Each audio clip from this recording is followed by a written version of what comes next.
식사 맛있게 하셨습니까?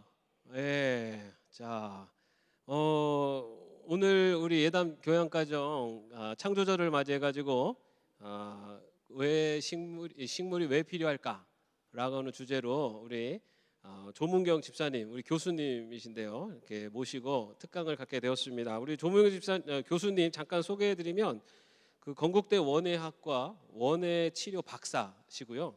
그 다음에 현재는 국립안동대학교 스마트 원예과학과 외래 교수로 활동 중이십니다.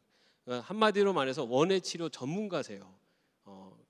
오랜 기간의 병원 임상 경력도 있으시고 또 다수의 강의, 또 연구 프로젝트, 또 저서 논문 등 굉장히 이쪽 분야에서 활동을 많이 하시는 전문가 우리 교수님이십니다. 아까 여쭤보니까 너무 떨린대요. 왜 떨리냐 그랬더니 어릴 때부터 봐왔던 분들이 다 앉아 계시니까 지금 너무 떨린대요. 그래서 그러나 오늘 이 자리에는 우리 원예치료 전문가로 이 자리로 이렇게 모시게 되었습니다. 우리 큰 박수로 모시도록 하겠습니다.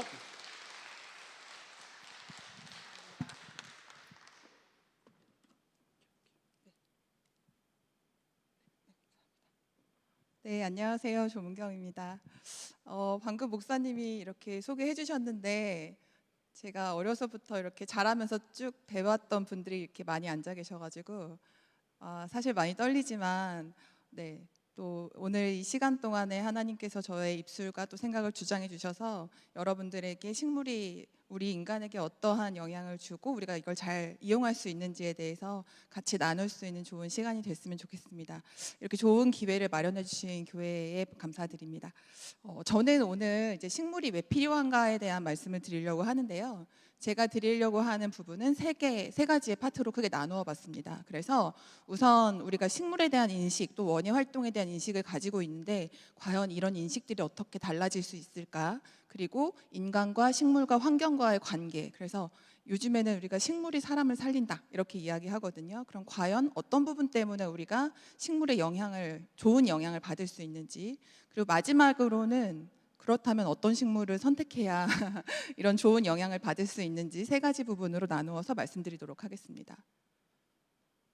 우선 우리가 식물이라든지 원예 활동이라고 생각을 하면 가장 먼저 생각이 드시는 게 아마 농업 활동, 농사 짓는 것을 생각하실 것 같아요. 그래서 과거부터 우리나라는 이제 쌀을 주 식량 자원으로 하기 때문에 벼농사를 짓고 이게 사람이 하던 것이 힘들어지니까 또 짐승을 이용하고 그 다음에 기계를 이용하고 이런 재배 기술들이 많이 발전했습니다. 그런데 이런 재배 기술들이 많이 발전했는데요. 요즘에는 사람들이 조금씩 달라지기 시작했습니다. 이미 재배 기술은 어느 정도 수준에 도달해가지고 편리하고 다양하게 우리가 사물 인터넷을 기반으로 하는 그런 기술이라든지 또는 인터넷 기술들, 빅데이터를 이용하는 다양한 이런 제어 시스템들을 쓸 수 있는데 사람들이 조금 달라지기 시작했다는 거죠. 뭐냐면 이 제품이, 이 생산물이 친환경인가 아닌가, 유기농인가 아닌가, 뭐 이런 것들을 생각하게 됐습니다. 그래서 식물은 그대로 있는데 어떻게 보면 이것을 이용하는 사람들이 좀 달라진 것을 볼 수가 있고, 또 이것을 먹는 것만 생각하는 것이 아니라 우리가 어떻게 이용할 것인가, 식물을 이용해서 나의 생활이 얼만큼 달라질 수 있을까, 또 이것을 통해서 교육을 어떻게 진행할 수 있을까, 또 내가 어떻게 즐겁게 여가 생활을 이렇게 영위할 수 있을까, 뭐 이런 것들을 좀 생각하게 됐다는 거죠. 그래서 이런 측면에서 봤을 때는 우리가 크게 이제 원예 측면에서는 생산 원예에서 사회 원예로 패러다임이 변화했다라고 이야기를 하는데요. 생산 원예라고 하는 것은 기존에 우리가 그 작물을 재배했을 때처럼 좋은 품질을 많이 수확하고 어떻게 하면 비용이 적게 드는가, 그 부분에 관심을 둔 원예라고 볼 수 있습니다.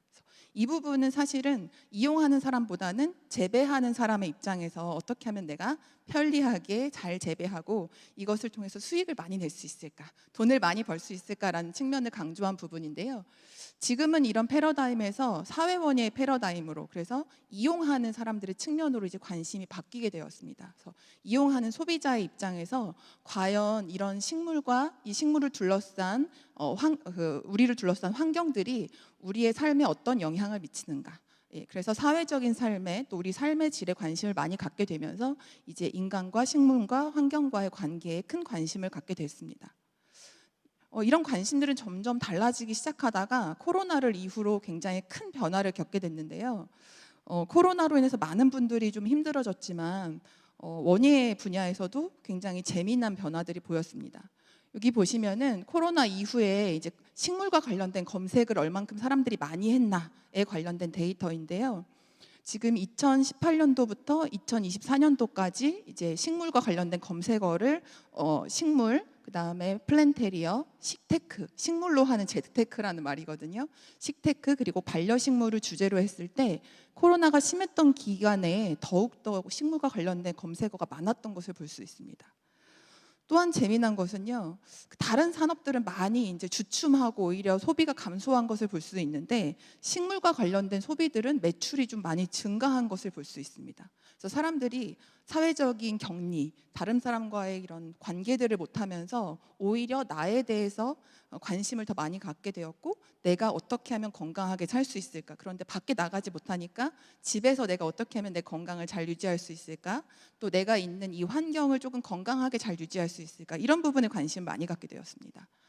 그래서 일반인들을 대상으로 과연 식물을 왜 키우십니까? 라고 물어봤을 때 반려식물을 키우는 이유에 대해서 과거 같으면은 식물을 키워서 내가 수익을 내려고요, 이런 얘기를 많이 했을 것 같잖아요. 그런데 1위가 뭐였냐면은 첫 번째, 정서적인 교감을 하기 위해서, 내가 정서적인 안정을 하기 위해서 식물을 키운다라고 하는 응답이 55% 가까이 됐습니다. 두 번째는 뭐였냐면은 공기 정화를 위해서, 그래서 내 주변의 환경을 공기를 깨끗하게 만들어서 내가 사는 그 주변의 건강한 환경들을 만들기 위해서라고 대답했고요. 다음으로는 집안의 인테리어를 위해서, 자녀의 교육을 위해서, 식물의 재테크를 위해서.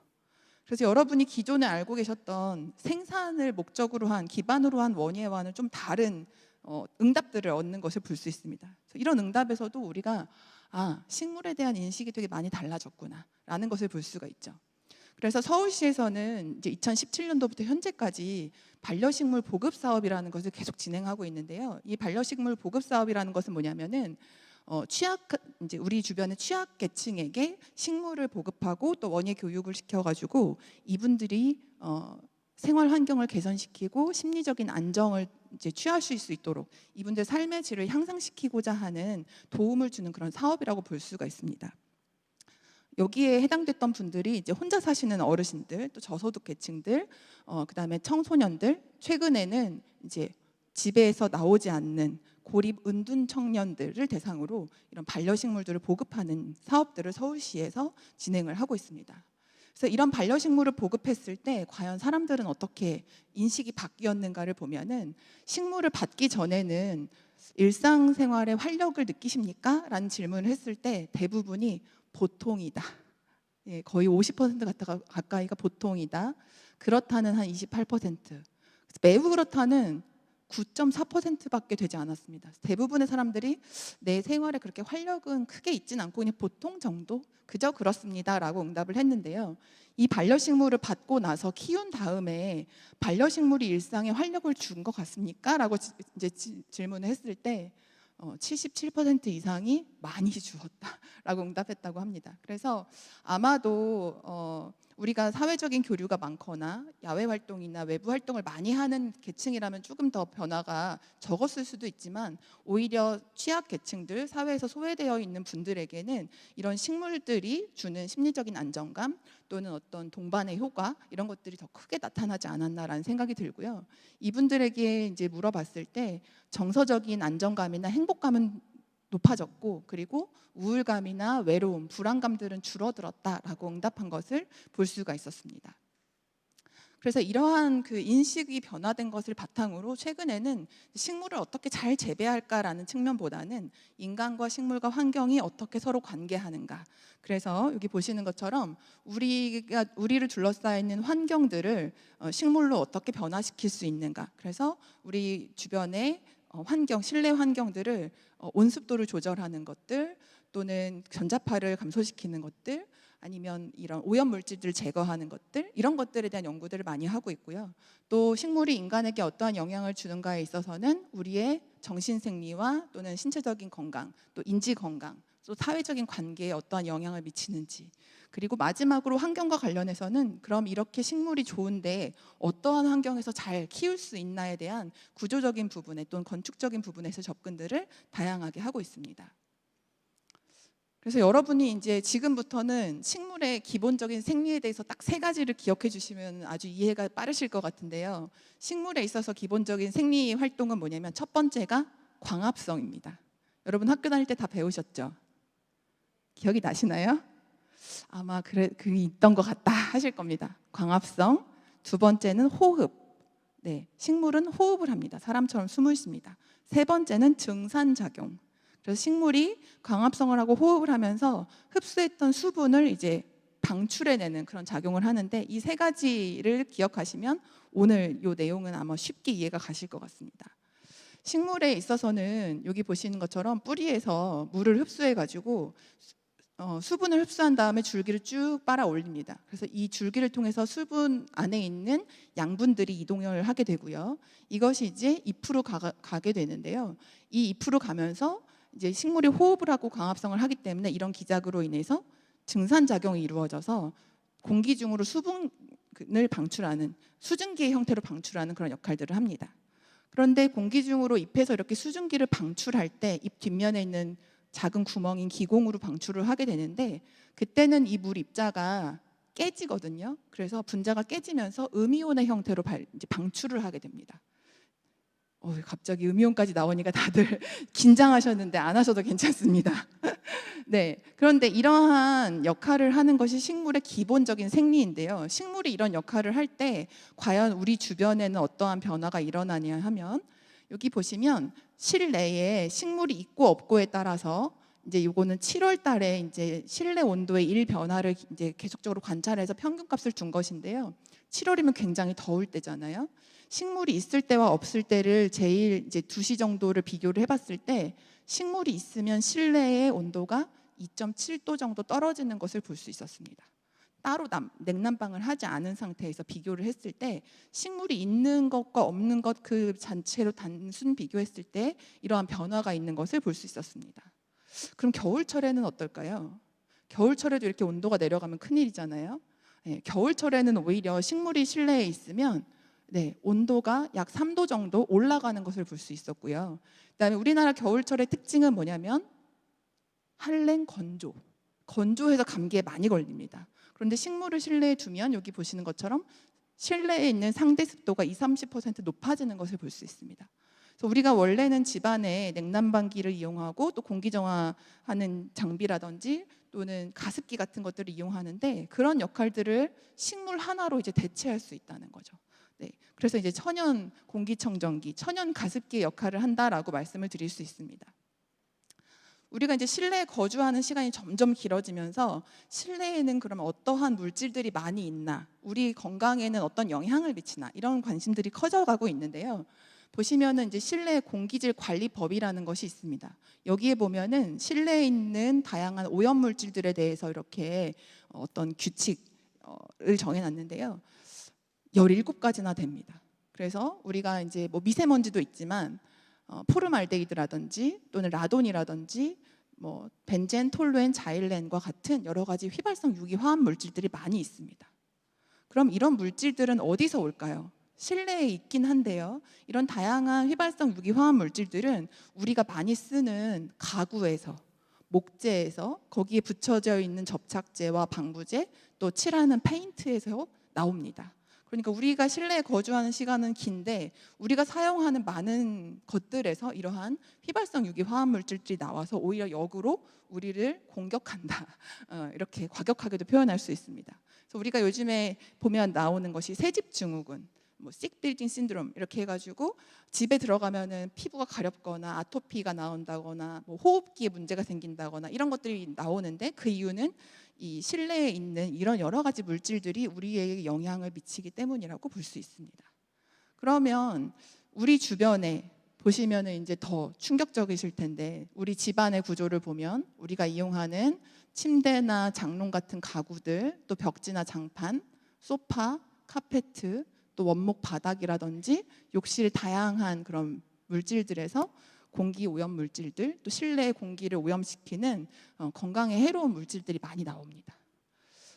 이런 물질들을 이제 정화시킬 수 있는 게 바로 이 식물인데요. 식물은 아까 말씀드린 것처럼 수분을 흡수하면서 수분이 이렇게 위로 쭉 올라가잖아요. 그래서 기공에서 수분을 방출하는 그런 증산작용을 했었는데, 반대로 식물은 또 숨을 쉬기 때문에 기공을 통해서 외부에 있는 오염된 물질들을 쭉 빨아들입니다. 네, 기특하죠. 근데 쭉 빨아들이는 걸로 끝나면 안 돼요. 왜냐? 공기를 정화시켜야 되잖아요. 그래서 쭉 빨아들인 다음에 하는 역할은 뭐냐면, 쭉 빨아들인 오염 물질들을 가지고 뿌리로 쭉 내려보냅니다. 그러면 여기 보시는 것처럼 뿌리 주변에 있는 토양 미생물들이, 뿌리는 이제 흙에 많이 토경으로 재배하는 경우가 많은데, 뿌리 주변에 있는 미생물들이 오염 물질을 분해해 가지고 식물이 자라는 데 필요한 무기질로 바꿔버립니다. 그래서 우리에게는 이제 오염 물질이지만 식물에는 굉장히 좋은 영양분이 되는 거죠. 간혹 가다 보면은 집에서 식물 잎을 이렇게 닦아주시는 분들이 계신데요. 이거는 좋은 활동일까요? 아닐까요? 맞다 하시는 분 한번. 아니다, 닦지 말아야 된다 하시는 분. 네, 닦는 게 좋습니다. 네, 왜냐하면 여기서 말씀드린 것처럼 이 잎 뒷면에 있는 기공으로 먼지들을, 오염 물질들을 빨아들이잖아요. 그런데 예를 들면은 이 오염 물질의 크기가 크면, 기공보다 크면요, 위에 이렇게 덮이게 됩니다. 그래서 이것들이 뭉쳐 있다가 바닥으로 툭 떨어져 가지고 이제 둥둥 떠다니는 것이 이렇게 뭉쳐지는 형태로, 그래서 우리가 이렇게 청소를 하면 그 진공 청소기로 빨아들일 수도 있는 형태로 이렇게 또 커지게 뭉쳐지게 되는 역할들도 하거든요. 그런데 워낙 많이 쌓이게 되면 기존에 빨아들일 수 있는 것도 빨아들이지 못하죠. 그렇기 때문에 잎을 닦아주거나, 나 일일이 너무 닦아주기엔 잎이 너무 작다 하시면 샤워기 같은 걸로 한번 샥 이렇게 먼지를 씻어내 버리시면 아주 좋습니다. 그래서 이런 공기청정기로서의 역할을 식물이 하는데, 그러면 토양의 미생물들이 이런 것들을 분해하는 역할을 하기 때문에 식물 자체만 있는 것보다 위에 있는 지상부가 이 공기 정화 물질, 오염 물질들을 제거하는 역할들은 잎에 의해서 52% 정도 흡수를 한다 그러면, 토양에 있는 미생물들은 뿌리 부분에서 함께 작용하면서 약 48%가 제거하는 역할을 합니다. 그러니까 집에 이제 화분을 놔두면 흙 때문에 너무 지저분하다, 물 주면 자꾸 물 지저분해진다, 이렇게 식물을 미워하지 마시고, 기특하게 너네가 또 오늘도 뭔가 일을 열심히 하고 있구나, 이렇게 대견한 모습으로 봐주시기 바랍니다. 네. 그래서 이렇게 식물을 이용해서 공기를 정화한다고 했을 때는 흡수를 통해서, 잎의 이 뒷면의 기공을 통한 흡수를 통해서 포르말데히드라든지 이를 포함한 다양한 휘발성 유기 화합물이나 이산화탄소, 일산화탄소를 제거하는 역할들을 하게 되고요. 그 다음에 식물이 광합성을 하고 호흡을 하기 때문에 음이온이나 수분 또는 산소, 깨끗한 산소와 향기를 이렇게 발산하는, 방출하는 그런 역할들을 통해서 우리 주변을 이제 깨끗하게 만들어준다, 공기를 정화시킨다, 이렇게 보실 수가 있습니다. 집에서 아마 많이 키우시는 식물 중에 하나가 여기 보시는 싱고니움이라는 식물일 건데요. 이 싱고니움을 이제 일정한 농도의 휘발성 유기 화합물질에 이렇게 노출을 시켜놓고 밀폐된 챔버 안에 넣어놨을 때 변화들을 살펴보니까 약 2시간 정도 이내에 이렇게 그 오염물질의 양이 확 줄어드는 것을 볼 수 있었습니다. 그래서 우리 주변에서 많이 키우고 있는 식물 자체가, 집안에서 키우는 식물들이 이렇게 공기를 정화하는 역할들을 많이 한다, 이렇게 보실 수 있고요. 몇 달 전인가요? 교회에서 수경 재배하면서 이렇게 스킨답서스를 나눠주신 적이 있었어요. 이 스킨답서스는 번식도 굉장히 잘 되고 또 재배도 굉장히 쉬운 식물인데요. 이 스킨답서스를 이제 두었을 때 일산화탄소를 제거하는 비율이, 사실 제거율이 다른 식물에 비해서 월등히 높은 것을 볼 수 있습니다. 거의 5배 가까이 높은 것을 볼 수 있어서 키우기 쉬운 식물이 아주 기능도 잘한다라고 볼 수가 있습니다. 그래서 우리가 무조건 비싸고 좋은 식물을 키운다기보다는 우리에게 맞고 기능이 좋은 식물을 키우는 것이 더 바람직하다라고 보실 수가 있습니다. 그 다음에 보시면은 우리 주변에 이렇게 다양한 오염 물질들이, 가구나 카페트나 뭐 여러 가지의 그 물질들이 있다고 말씀을 드렸었는데요. 이 여러 가지 물질들을 제거하는 식물들을 알아야 사실은 제일 중요한 거겠죠. 그래서 이것들을 제거하는 식물들을 좀 살펴보면은 종류가 워낙에 많지만 대표적으로는 여러분이 많이 아시는 이런 식물들이 있습니다. 이건 나사에서 선정한 공기정화 식물 10가지 탑 10에 해당되는 식물들입니다. 그런데 이 식물들도 문제가 있습니다. 뭐냐 하면 이 식물들은 그냥 단순하게 단일 그 오염 물질에 대한 정화 기능만 이렇게 체크를 한 거기 때문에 우리가 사실 살고 있는 환경에선 여러 가지 물질들이 막 나오고 있잖아요. 그래서 이런 것들을 제거할 때는 어떤 게 더 좋을까? 이런 것들이 많이 궁금하실 것 같고, 물론 단순하게 하나하나가 어떤 게 좋은가도 볼 수 있지만 복합적인 그런 오염물질 하에서는 무엇이 좋은가를 좀 생각해 본다면은 여러분한테 하나만 딱 뽑아봐라 라고 하시면 여기 보시는 스파티필름을 조금 추천을 해드리고 싶습니다. 네, 스파티필름은 나사에서 선정한 최고의 공기정화 식물이라고 이야기를 하는데요. 저는 사실 스파티필름의 재배 농가와 아무 관계가 없기 때문에 자신 있게 소개를 시켜드릴 수 있습니다. 네, 요거는 이제 보시는 것처럼 생육 저온이 16도에서 24도입니다. 그래서 우리가 보통 집에서 이제 있을 때 한 여름에도 24도 넘어가면 덥다고 이제 선풍기 켜거나 에어컨을 켜거나 환기를 시키거나 하기 때문에 이 온도를 유지할 수 있고, 한 겨울에도 보통 15도 밑으로는 잘 안 내려갑니다. 추워가지고 난방하시잖아요.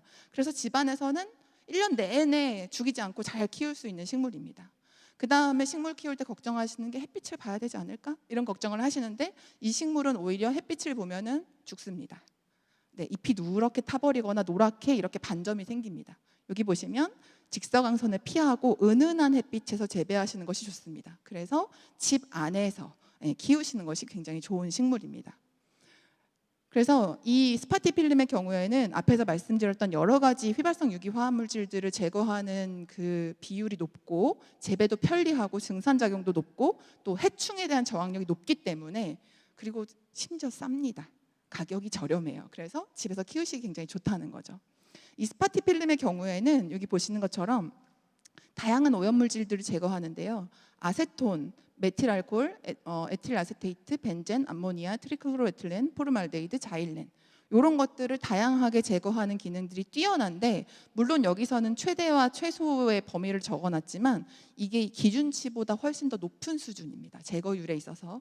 그래서 탑 티어에 속하게 되고요. 그 다음에 이제 스파티필름 자체에서 봤을 때는 이러한 그 제거의 기능들, 능력들을 갖고 있기 때문에 앞에서 보여드렸을 때 나사에서 얘기하는 이런 공기 오염 물질의 그 제거에 효과적인 식물들에는 다 스파티필름들이 거의 다 들어가 있습니다. 그래서 집에다 두신다면은 하나만 골라봐라라고 하시면 스파티필름을 이제 추천을 해드리겠습니다.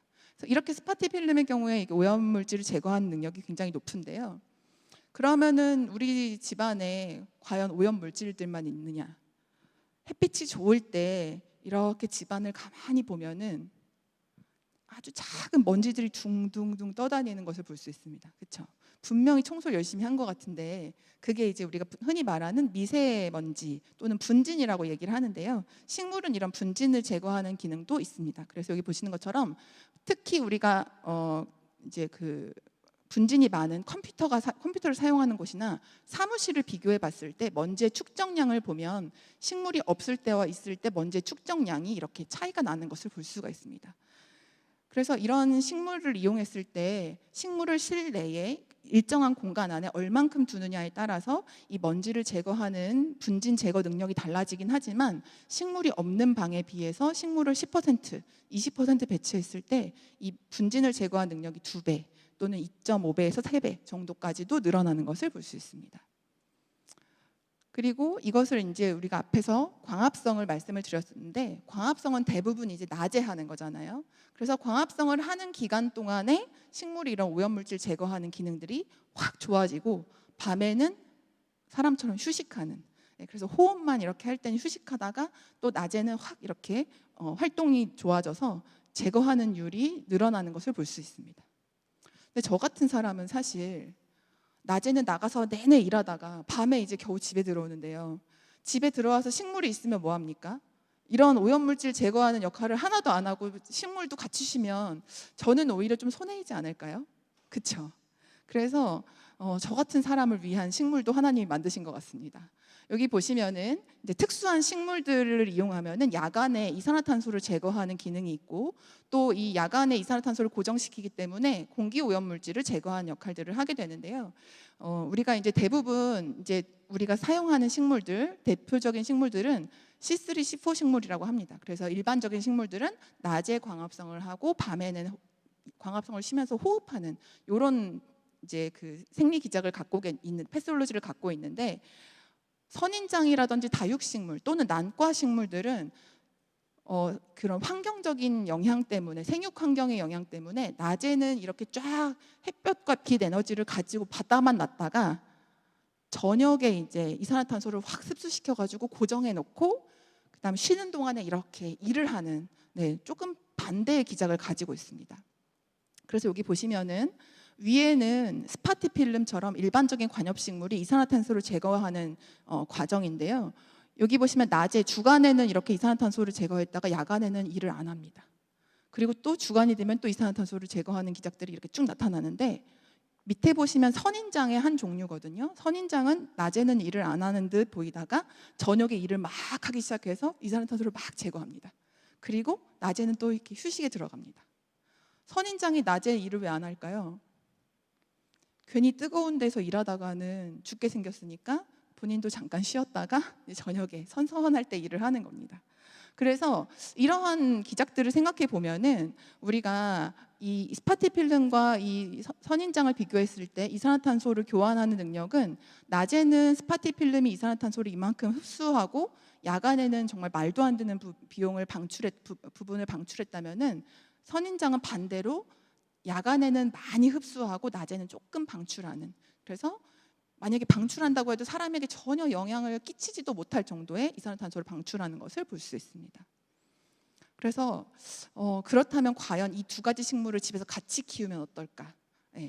왜냐하면 우리가 관엽식물만 키우거나 다육식물이나 선인장만 키우진 않거든요. 식물들 좋아하시는 분들 보면 다양하게 키우시기 때문에 그럼 다양하게 키우면 더 좋지 않을까라는 연구를 같이 해봤는데요. 단독으로 키우는 것보다는 이렇게 선인장이나 다육식물을 같이 키우는 것이 이산화탄소의 변화율이 더 낮아지는 것을 볼 수 있어서, 혹시 저처럼 나는 집에는 깜깜해져야 들어간다 하시는 분들은 선인장이나 다육식물을 같이 키우시면 훨씬 더 효과적으로 집안의 이런 환경을 조절하시고 공기를 정화시키실 수 있습니다. 그래서 여기까지는 이제 보시면 우리가 다양하게 공기를 정화시키기 위해서, 실내 환경들을 제어하기 위해서 공기청정기라든지 또는 가습기라든지 냉난방기라든지 뭐 이런 다양한 방법들을 사용하지만, 식물을 이용해서도 우리가 다양한 이런 그 똑같은 방법들을, 기능들을 할 수가 있고, 특히나 이런 그 공학적인 방법, 공기청정기나 이런 것들을 통한 방법들을 이용할 때보다는 2차적인 오염물질의 생성도 배제하면서 비용도 저렴한 그런 특징들을 볼 수 있습니다. 식물이 왜 필요한지, 그래서 식물을 많이 알려주나 보다 했는데 갑자기 막 그래프가 나오고 광합성, 호흡 뭐 이런 거 얘기하니까 조금 피곤하실 것 같아서 제가 사진을 하나 준비했습니다. 제가 엊그제 이제 수업하러 안동에 가는 길에 바깥을 보니까 이렇게 벌써 벼들이 이렇게 누렇게 익어가고 있더라고요. 그래서 보는 순간 와, 눈이 참 시원하다, 마음도 편한 것 같다, 이런 생각을 하면서 이제 학교에 갔습니다. 근데 이렇게 식물을 좋아하시는 분들은 또 녹색만 좋아하시는 건 아니에요, 그렇죠? 어떤 분들은 꽃을 또 좋아하실 수 있습니다. 그래서 한여름에 이제 라벤더라든지 해바라기가 잔뜩 펴 있는 들판을 보면 또 우리가 또 다른 느낌을 느낄 수 있는데요. 이러한 느낌들은 뭐냐면, 식물을 봤을 때, 우리가 어떤 자극을 받았을 때 주변의 자극을 인지하는 정도가, 시각적인 자극이 87%, 그다음 청각, 촉각, 후각, 미각의 순서대로 들어오기 때문에 식물을 봤을 때 또는 녹색을 봤을 때 보기만 해도 기분이 달라지는 것 같고, 보기만 해도 뭔가 좀 변화를 느끼는 것 같고, 이러한 느낌을 받는 거죠. 정말 그 느낌에 지나지 않을까요?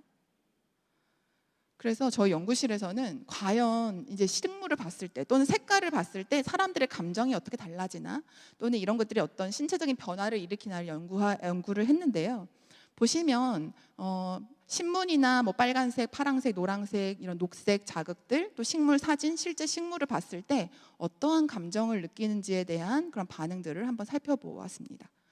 여기서 재밌는 건요, 식물을 봤을 때 편안함을 느끼긴 하는데요, 실제적인 식물을 보는 것보다는 사진을 봤을 때 훨씬 더 이렇게 효과가 조금 더 높아지는 것을 볼 수 있었습니다. 사람들이 편안함을 느끼고 또 행복감을 느끼고 그런 마음을 느낀다는 거예요. 왜 그럴까요?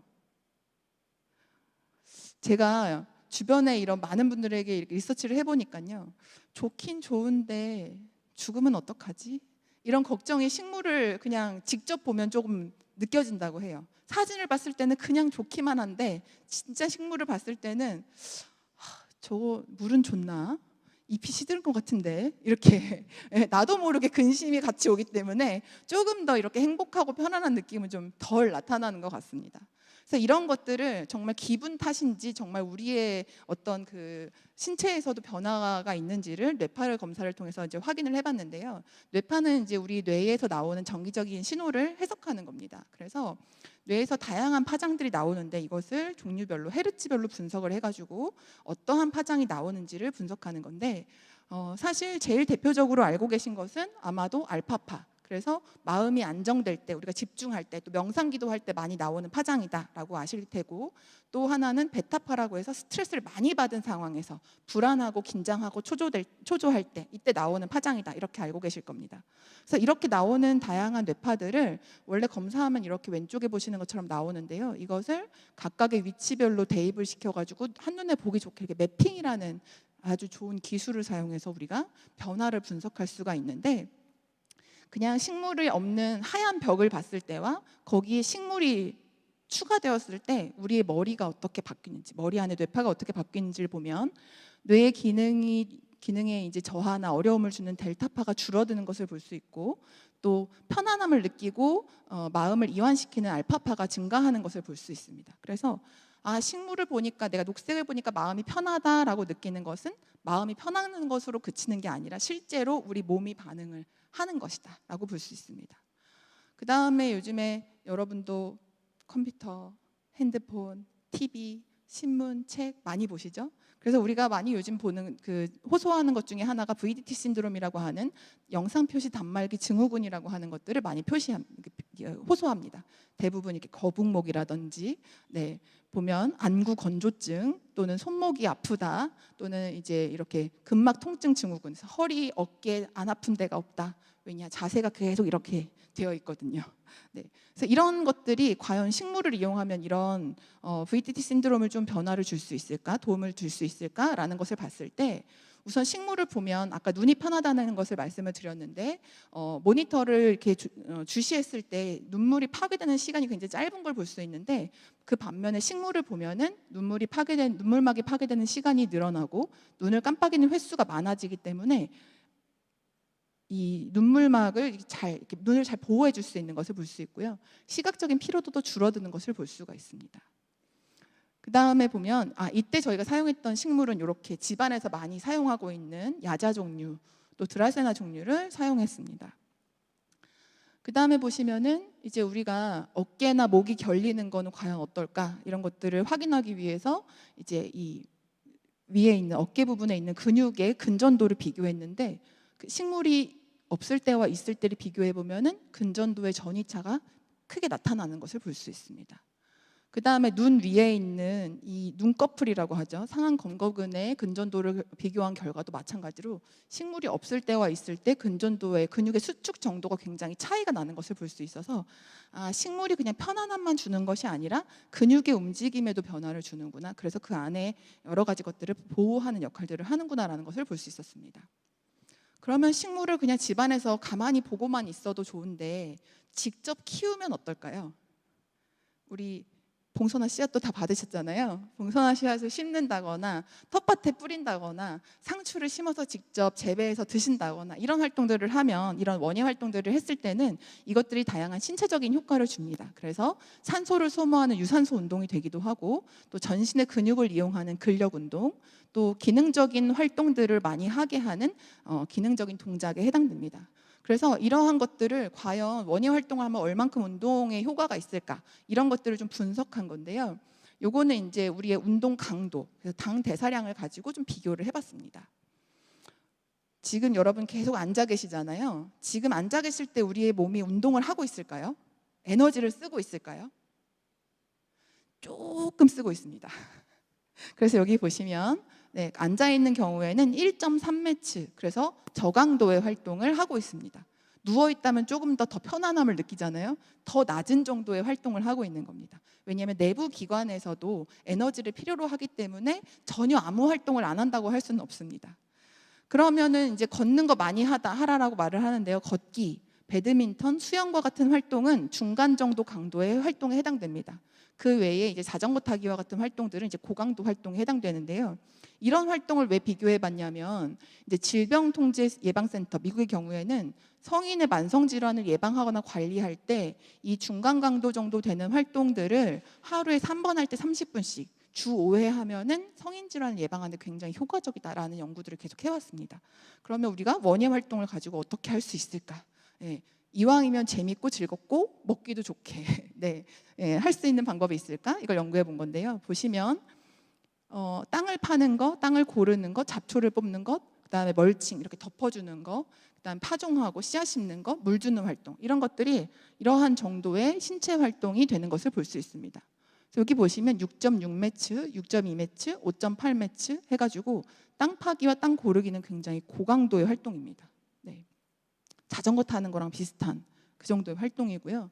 그 다음에 잡초 뽑기, 멀칭, 파종, 물 주기도 역시나 중간 강도의 활동이기 때문에 내가 만약에 물 주는 활동을 일주일에 5번, 한 번에 30분씩 한다 그러면 권고하는 활동을 충분히 하고 계신 겁니다. 근데 여기서 좀 재미난 게 있어요. 뭐냐면 이 초록색 막대기는 아동, 그다음에 여기 짙은 색으로 보이는 것은 성인, 노란색은 노인입니다. 그래서 똑같은 활동을 연령대별로 비교해 봤을 때 조금씩 이렇게 당 대사량에 차이가 생기는 것을 볼 수 있는데요. 이 차이는 왜 그러냐면 우리의 대사 정도가 다르기 때문에 그런 차이를 보이는 것이라고 볼 수 있습니다. 이 그래프를 보면 항상 그러시더라고요. 노인분들은 요령이 있으셔가지고 아마도 힘이 덜 들지 않을까. 더 에너지를 덜 쓰신 거 아닐까요? 이렇게 얘기하시는데 똑같이 정해진 활동들을 제공했을 때 얼만큼 에너지를 쓰느냐를 봤을 때 대사 정도가 다르기 때문에 이런 차이가 있는 것을 확인할 수 있었습니다. 그래서 우리가 신체적인 기능에 따라서 어떤 활동을 해야 되는지를 또 원예 활동을 통해서도 알 수가 있고, 또 하나는 이런 운동을 할 때 이런 근육을 이용하는 정도가 얼만큼 되는지를 보면은 조금 보기에 아주 괴상한 사진이지만 그림이지만 각각의 활동들을 했을 때 우리의 그 상지와 하지 양쪽에 모두 근육과 관절들을 아주 골고루 이용하는 것을 볼 수 있었습니다. 그래서 이런 것들은 우리가 만약 평소에 잘 움직임이 별로 없는 생활을 하는 사람이다라고 하면 신체적인 활동을 하는데도 도움이 되지만 특히 재활 치료가 필요한 분들에게는 재활 치료의 그 목적에 맞춰서 활동들을 계획하고 제공해 줄 수 있는 그런 역할들을 합니다. 그래서 여기 보시면 이제 요거는 씨앗을 심는 활동 그리고 식물을 심는 활동 두 가지를 가지고 이제 성인의 손 기능이 얼만큼 좋아지나 그리고 이게 과연 이제 신체나 직업 재활할 때 재활 치료할 때의 동작과 얼만큼 비교가 될 수 있느냐를 이제 검증한 연구인데요. 기능의 향상도 있었지만 또한 직업 재활의 동작과 동일한 것을 알 수 있었습니다. 그래서 현재 병원에서는 재활의학과에서 이런 식물을 이용한 활동으로 치료의 한 방법을 이용하기도 합니다. 다음으로는 이제 원예 활동을 통해서 치매가 있으신 분들 또 경도인지 장애가 있으신 분들에게 이런 뇌 기능의 향상을 도와주는 역할들을 하게 됩니다. 그래서 식물을 이용한 활동을 통해서 인지 기능이 좋아지고 또 이분들이 보이는 배회나 공격적인 행동이나 이런 것들이 줄어드는 것을 볼 수가 있었고, 그게 이제 변화가 있는 것들이 그냥 단순한 행동의 변화뿐만이 아니라 뇌의 기능에도 이렇게 변화가 있었다는 것을 볼 수 있었습니다. 그래서 그 외에 학생들을 위한 진로 탐색의 방법으로 이용이 되기도 하고 또 식생활을 개선하기 위한 활동으로 원예 활동이 최근에는 다양하게 이용이 되고 있습니다. 식물들이 우리가 재배하는 것을 기준으로 했다 그러면 이렇게 다양하게 보지 못했겠지만 우리의 이런 인식을 변화시키고 패러다임을 전환시키다 보니까 식물과 원예 활동을 굉장히 다양하게 이용하고 있구나라는 것들을 아마 이제 접하실 수 있을 것 같습니다. 그래서 여기까지 저희가 식물이 어떻게 우리 주변에 우리의 신체와 심리의 건강 또 우리 주변 환경에 영향을 미치나를 말씀을 드렸는데, 그러면 이제 아마도 그럼 어떤 식물을 키우는 게 좋은가라는 질문을 많이들 하실 것 같아서 조금 맛보기로 준비했습니다. 네, 어떤 식물을 키우는 게 좋을까?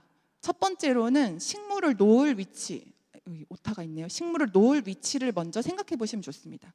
우리 집에 거실에다 둘 것인지, 아니면 베란다에 둘 것인지, 아니면 우리는 화단이 있으니까 바깥에 화단에 둘 것인지, 예, 그 위치에 따라서, 그 다음에 나의 생활 습관에 따라서, 저처럼 아침 일찍 나갔다가 밤늦게 들어온 사람은 낮에 뭔가 할 수가 없잖아요. 그러면 이제 그런 패턴에 따라서, 그 다음에 또 하나는 식물의 기능성에 따라서 식물을 선택할 수 있습니다.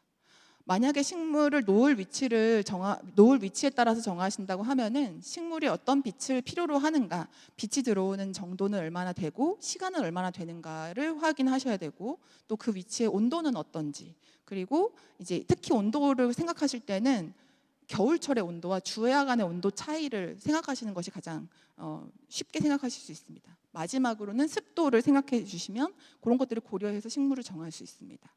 대부분의 식물들은 집안에서 키우는 관엽식물인데요. 제가 말씀드렸던 공기정화 식물들도 관엽식물입니다. 잎을 감상하는 식물이거든요. 잎을 감상하는 식물들은 우리가 여기 지금 앞에도 많은 화분들이 놓여져 있는데, 식물은 햇빛을 잘 봐야 되지 않을까 하고 여기에 주일에 이렇게 놔뒀다가 예배를 마치면 바깥으로 탁 내보낸다.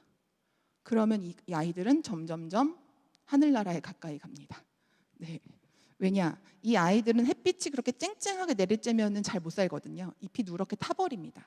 강한 햇빛은 잘 견디지 못하고 오히려 반그늘에서 잘 자라는 식물이거든요. 그러니까 우리 집은 해가 잘 안 드는데 이런 걱정을 하실 필요가 없는 것이, 식물의 경우에는 햇빛을 좋아하는 식물과 좋아하지 않는 식물이 다 다르기 때문에 그것에 따라 결정하시면 됩니다. 그 다음에 재배자의 생활 습관에 따라서 정하자고 했는데요. 낮 시간에 식물을 돌보기 어려운 분들도 계실 거고, 또 어떤 분은 나는 물을 너무 많이 주어서 죽인다. 반대로 나는 물을 줘야 되는데 너무 주지 않아서 죽인다. 그렇다면 그것에 따라서 물을 많이 주어도 잘 사는 식물을 선택할 수도 있고요. 안 줘도 잘 사는 식물을 선택하시면 됩니다. 그걸 모르기 때문에 나한테만 오면 식물이 자꾸 죽는다, 나는 그렇게 관심을 갖고 애정을 주고 물도 잘 주는데 하시거든요. 이게 식물이 원하는 바와 내가 행동하는 것이 다르기 때문에 오는 그 차이입니다. 그 다음에 마지막으로는 식물의 기능성을 고려해 보실 수 있는데, 앞에서 보면 제가 이제 그 실내 공간마다 어떠한 오염물질이 많이 나오는지를 보여드렸었거든요. 그럼 그 오염물질을 어떤 식물이 잘 제거하는지에 따라서 그 위치에 맞는 식물을 배치하시면 됩니다. 그래서 집안에 두실 식물들은 대부분 이제 집안이 조금 햇빛이 직사광선이 들어오지 않기 때문에 대부분 관엽식물이고, 거실이나 현관, 화장실, 또 주방, 침실, 베란다, 공부하는 곳, 이런 곳을 기준으로 봤을 때 각각의 기능이라든지 환경이 다르기 때문에 그에 맞는 식물들을 선택하시면 됩니다. 사진이 잘 보이지 않아서 조금 크게 보여드리면은, 대표적으로 우리 많이 이제 키우시고 계시는 벤자민 고무나무라든지 파키라, 이런 식물들도 굉장히 좋은 공기정화 식물 중에 하나이고, 드라세나 종류도 종류가 이제 품종이 다양한데, 이런 것들은 내가 원하는 품종 또 모양에 따라서 결정하시면 됩니다. 그 다음에 요즘에는 야자 종류도 되게 많이 나옵니다. 집안에서 키울 수 있는, 대표적으로 대나무 야자나 아레카 야자, 또는 집에 테이블 위에 놓고 키울 수 있는 작은 사이즈의 테이블 야자, 이런 것들은 키우시기가 굉장히 좋고요. 그 다음에 이제 보스턴 고사리라고 불리는 네프로네피스. 나는 꽃이 좋은데 꽃은 없나요? 하시면 이제 국화 종류, 아니면 시클라멘이라든지 안스리움 같은 종류들은 꽃도 볼 수 있는 공기정화 식물입니다.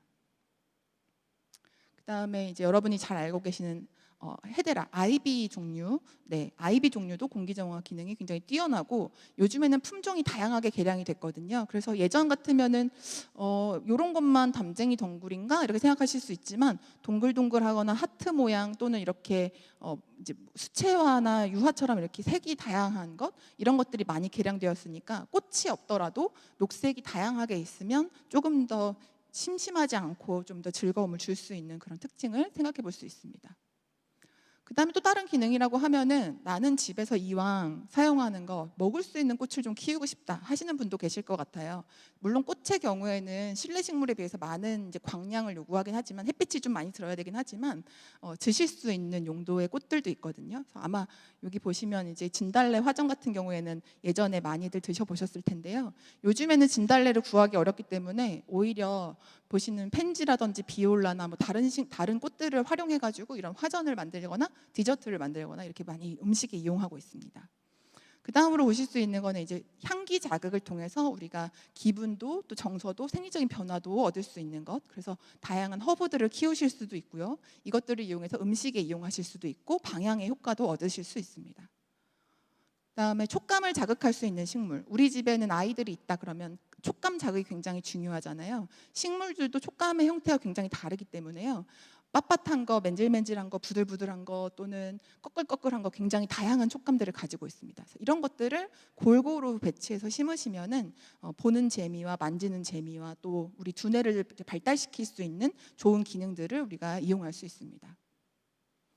그리고 이제 어르신들을 위해서 또 아이가 있는 집에서는 놀이라든지 또는 예전의 기억을 자극할 수 있는 식물들을 조금 추천을 드리는데 아마 이런 활동들은 다들 해보셨거나 경험이 있으시거나 또는 익숙하실 것 같습니다. 그래서 예를 들면 이제 분꽃 같은 경우에 화단에서나 조그마한 화분에서 베란다에서 키울 수 있는데 저 어렸을 때는 분꽃이 있으면 씨앗을 이렇게 위에 까만 씨앗인데요 빻아가지고 이렇게 화장하듯이 이렇게 분 바른다고 이렇게 엄마 흉내낸다고 많이 했었거든요. 그런 것들을 보면서 우리가 기억을 자극할 수 있고 그런 것들이 모티브가 되어서 자꾸 기억 자극을 하면서 뇌 활동을 하기 때문에 치매 예방에 굉장히 좋습니다.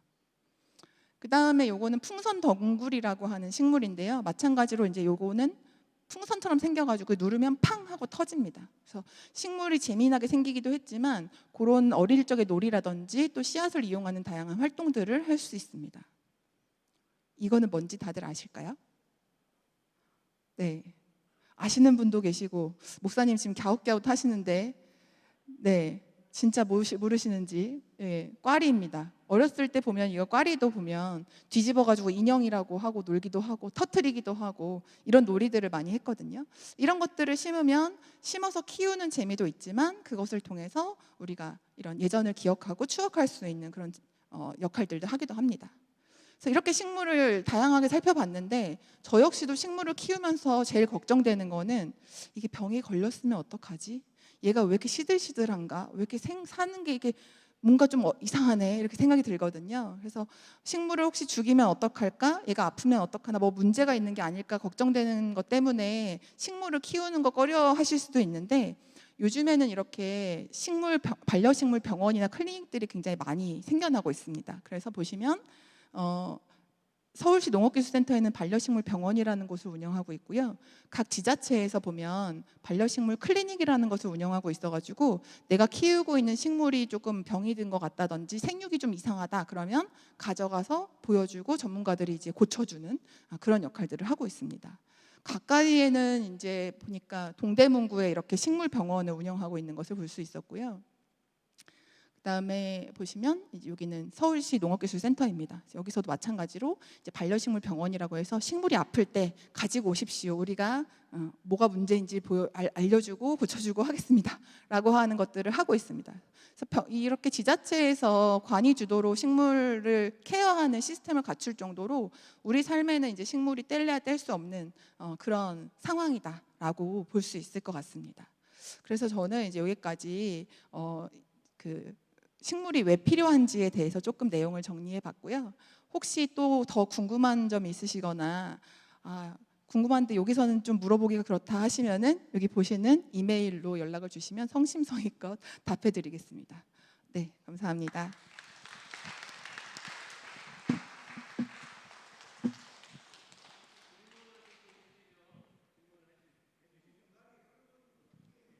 분갈이 흙이요? 분갈이 흙은 뭐 예전에는 뭐 밭에서 떠오기도 하고 주변에 산에서 캐오기도 하고 이렇게 했는데 그런 경우에는 사실 뭐 토양에 있는 바이러스라든지 세균 같은 게 옮아올 수가 있거든요. 그래서 가까운 화원이나 원예 자재를 파는 곳에서 분갈이용 그 상토를 구매하시는 게 좋습니다. 그거는 대부분 이제 그 천연 자연 재료로 만든 거여가지고 뭐 화학 제품이 아니고요. 그 다음에 그 무균 토양이거든요. 그래서 식물의 종류에 따라서 이렇게 또 선택하실 수가 있어서 pH라든지 뭐 비료 성분이라든지 이렇게 식물 생장에 좋은 단계로 구매하실 수가 있어가지고 그거는 저렴하고 쉽게 필요한 용량만큼 구매가 가능하실 것 같습니다. 네. 네.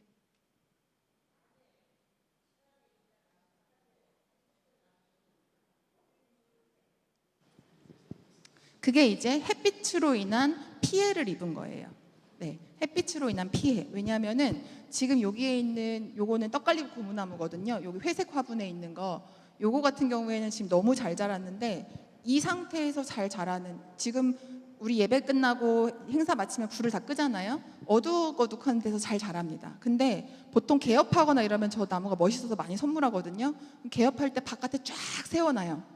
처음엔 보기 좋은데 점점 시간이 지날수록 누래지고 허해집니다. 그게 왜 그러냐면 햇빛 직사광선 피해를 받아서 그렇습니다. 네, 그래서 생육 조건이 맞지 않아서 오는 피해라고 보시면 됩니다. 네.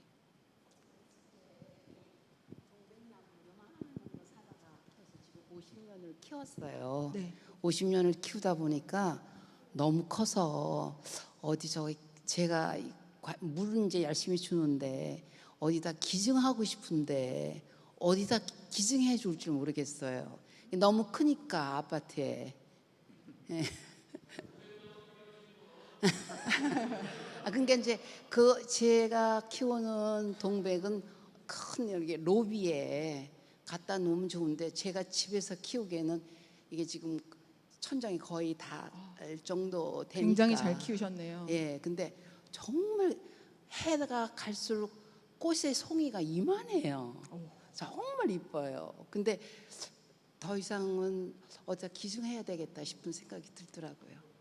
그래서 나중에 수령이 요런- 있는지, 네. 그 나무에 수령이 있는지. 나무 수명은 있기는 한데요. 나무는 일단 수명이 길기 때문에 나중에 이제 이런 동아리 활동이나 교육 활동 하시면서 관심 있는 분들끼리 서로 이렇게 교환하시거나 또 기증할 수 있는 곳들을 이렇게 같이 정보를 나누실 수 있거든요. 그런 곳을 좀 활용하시면 좋을 것 같아요. 그래서 저도 농업기술센터나 기술원에 가서 혹시 그런 것이 있는지 알아보고 정보를 얻게 되면 말씀드리겠습니다. 감사합니다.